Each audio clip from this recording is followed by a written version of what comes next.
یہ بات خاص طور سے آج بیان کرنا چاہتا ہوں کہ جو حیدرآباد میں شیخ محمد حسین حفظہ اللہ مدنی کے ساتھ ہوا، کیا یہ معمولی بات ہے یا اسے نظر انداز کر دیا جائے، یا اپنی نوعیت کا یہ واحد واقعہ ہے، یا اس واقعے کے پس منظر میں کوئی بات نہیں ہے؟ اگر غور سے دیکھا جائے تو وہ جو عمل کی شکل میں ہوا اور وائرل ہو گیا، اس کی وجہ سے ہم اس پر اتنی گفتگو کر رہے ہیں اور کرنا بھی چاہیے۔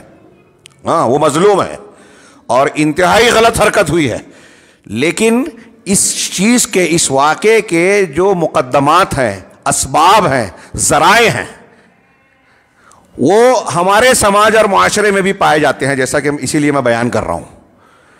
ہمارے سماج اور پورے ہندوستان میں تو ایسا محسوس کرتا ہوں کہ عوام تو عوام ہے، خواص ہماری جماعت کے جو ذمہ دار بن کر بیٹھے ہوئے ہیں، اس میں کچھ ایسے ہیں جو اقتدار کے خواہش مند ہیں، کچھ ایسے ہیں جو واقعی مخلص ہوں گے، ہم مان لیتے ہیں، کچھ اور بھی قسم کے لوگ ہوں گے، جاہل ہیں لیکن انہیں خبط ہے کہ ہم ذمہ دار بنیں گے، یا معلومات ہے لیکن قرآن حدیث پر عمل نہیں۔ اب جب اقتدار اور جمعیت کے معاملات کو نپٹانا چاہتے ہیں تو ہم دیکھتے ہیں کہ وہ دنیا داروں کی سیاست کی طرح عمل اختیار کرتے ہیں۔ انہیں محسوس ہوتا ہے کہ فلاں عالم کا نام ہو رہا ہے، فلاں عالم کو لوگ عہدے کے لیے پیش کریں گے، ہمارا نام پیچھے چلا جائے گا، تو اس عالم کی بے عزتی کی جائے، لوگوں میں اس کو بدنام کیا جائے، اس کے صحیح یا غلط عیوب کو لوگوں میں بیان کر کے اس کو بتایا جائے کہ یہ اس لائق نہیں ہے، ہم اس لائق ہیں۔ ایک طرف یہ اقتدار کے لوگ جو جھگڑا کر رہے ہیں، جمہوریت کے مزاج، دوسری طرف خارجیت کا جو مزاج آج جمہوریت نے دیا ہے۔ ہمارے ہاں تحزب اور پارٹی بندی کا جو مزاج غالب آتا گیا ہے، پرانے خارجیوں کی طرح آج کل جو تحریکی حکومت کے خلاف باتیں کرتے ہیں، وہ علماء کے خلاف بھی باتیں کرتے ہیں۔ میرے سامنے 2-3 کتابیں ہیں، ایک شرف الانتصاب الی مذہب السلف اور اس میں کئی مقالے ہیں، شیخ ابی عبد المعز محمد علی فرکوس، یہ کلیت العلوم الاسلامیہ جامعۃ الجزائر کی یونیورسٹی کے کلیت الاسلامیہ کے استاذ ہیں۔ انہوں نے منہج سلف، سلفیت،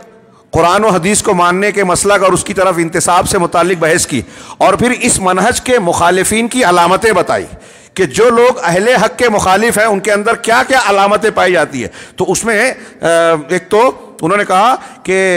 توحید اور اتباع کی دعوت کے تعلق سے ایک بات کہی، اس کے بعد کہا کہ علماء کے ساتھ جو تعامل ہے، ان کا معاملہ اور برتاؤ،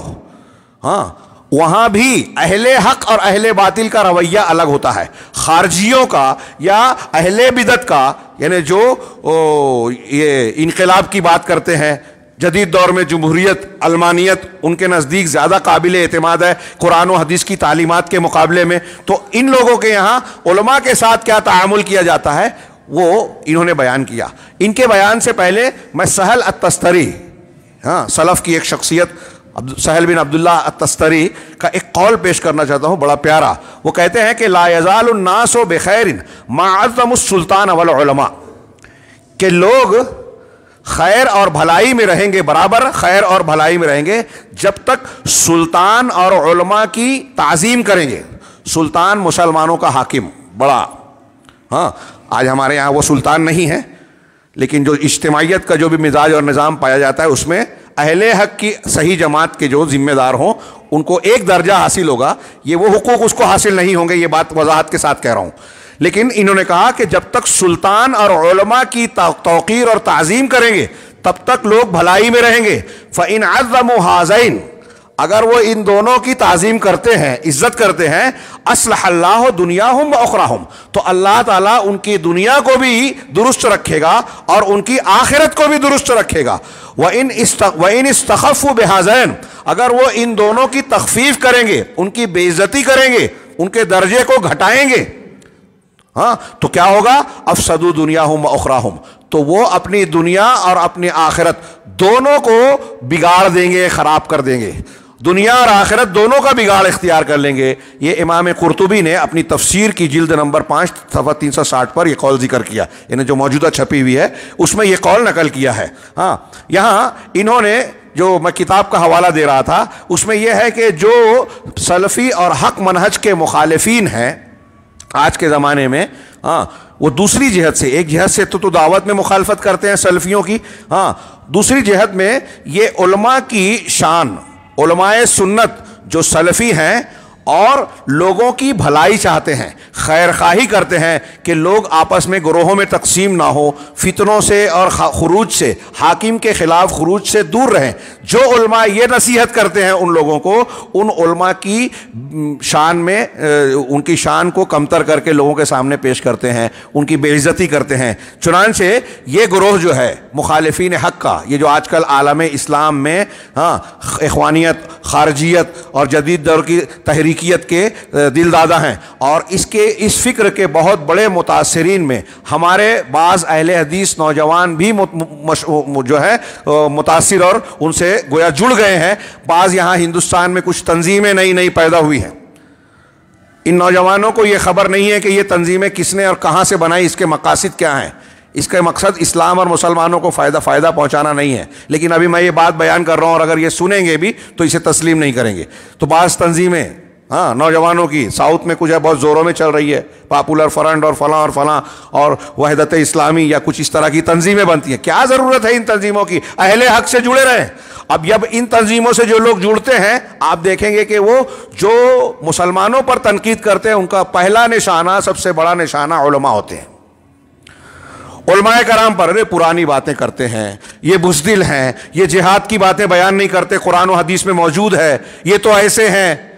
تو یہ آگے کہہ رہے ہیں کہ یہ ان کو حقارت کی نگاہ سے دیکھتے ہیں علماء کو، اور علماء سے وہی بات لیتے ہیں جو ان کی خواہش نفس کے موافق ہو، اور چنانچہ وہ علماء کی قدر و منزلت میں تنقیص کرتے ہیں، ان کی بے عزتی کرتے ہیں، اور ان کے اوپر اور وہ علم جس کے وہ حامل ہیں، علماء کی شخصیت اور جو علم ہے ان کے پاس، علم نافع، علم صحیح، اس کو طعن و تشنیع کا نشانہ بناتے ہیں، اس پر عیب لگاتے ہیں، اس کو مختلف قسم کے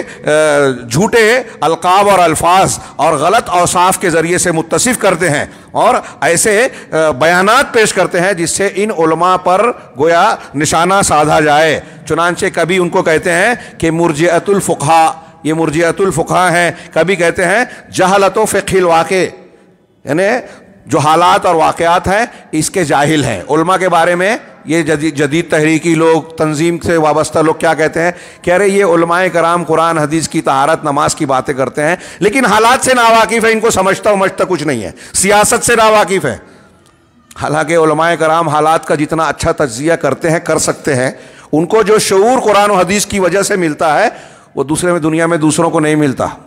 لیکن یہ جاہل اس کو بھی نہیں جانتے کہ ان کا جو علم ہے بہت محدود ہے، علماء کا بہت گہرا اور بابصیرت ہوتا ہے، تو وہ کہتے ہیں کہ یہ فقہاء ہیں، کبھی کہتے ہیں کہ یہ عملہ ہیں،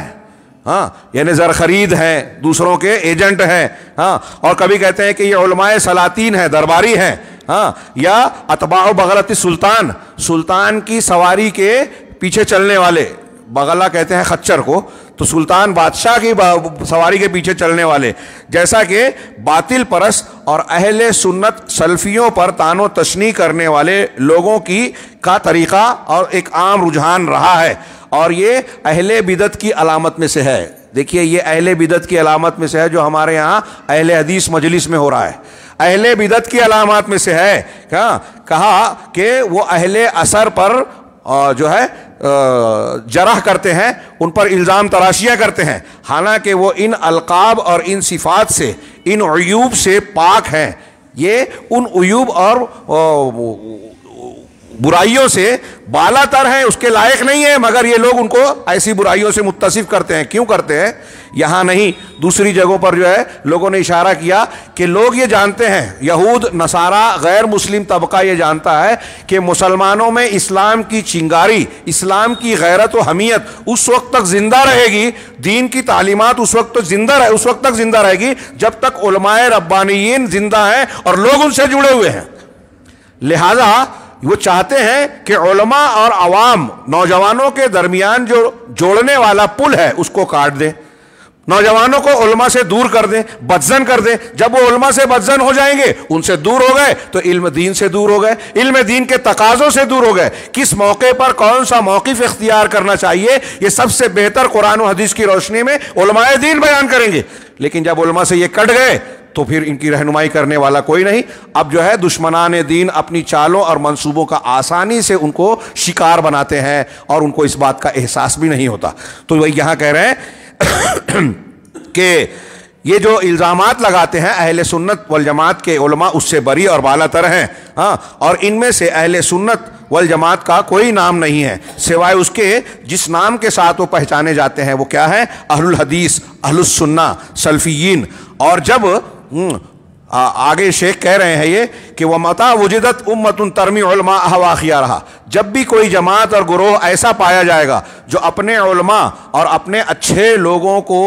نشانہ بنائے گی، ان پر الزام تراشیاں کرے گی، وَصَفْوَتِهَا، اور اپنے منتخب لوگوں کو جو ہے نشانہ بنائے گی جہالت سے، نقص سے، برائیوں سے، فَإِنَّ ذَلِكَ، جب بھی کوئی قوم اور امت ایسا کرے گی کہ اپنے پسندیدہ لوگ اپنے علماء کرام کو نشانہ بنا کے مختلف صفات اور برائیوں سے جوڑے گی، تو ایسے لوگ فَإِنَّ ذَلِكَ يَفْتَحُ بَابَ فِتْنَةٍ وَهَلَكَةٍ، تو وہ قوم اور امت خود اپنی ہلاکت اور فتنے کا دروازہ کھولتی ہے.